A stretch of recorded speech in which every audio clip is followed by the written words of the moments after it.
சமூக நீதி, சமத்துவம், பெண் உரிமை, பாலின சமத்துவம்ங்கிற ஒரே ஒரு கொள்கை நேர்கோட்டோட இருக்கிறதுனால தான் இன்றைக்கி இருக்கக்கூடிய அத்தனை கட்சிகளும் நம்மளுடைய தலைவருக்கு பின்னாடி அணிவகுக்கிறாங்க. அதுதான் உண்மை.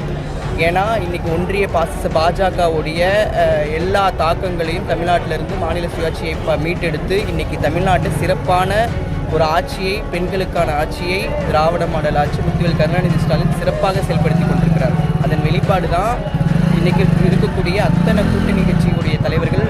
வரலாற்றிலேயே 3 முறை முதலமைச்சராக இருந்தக்கூடியவர் கூட இந்த ஆட்சியை பாராட்டி முதல்வருடைய பின்னால் அணிவகுக்கணும்னு வந்திருக்கிறார். அப்படிப்பட்ட ஒரு ஆட்சி தான் மீண்டும் மலர வேண்டும் என்பது தான் தமிழ்நாட்டு மக்களினுடைய ஒட்டுமொத்த ஆசையும். அதுதான், சந்தேகமே தேவையில்லை. டெஃபினட்டாக 234 நம்ம திராவிட முன்னேற்ற கழகத்தினுடைய முத்துவேல் கருணாநிதி ஸ்டாலின் அவருடைய ஆட்சி தான் அமையவிருக்குங்கிறது உலகம் முழுக்குமே நம்பிக்கையோடு எதிர்பார்த்துட்டு இருக்கிறாங்க.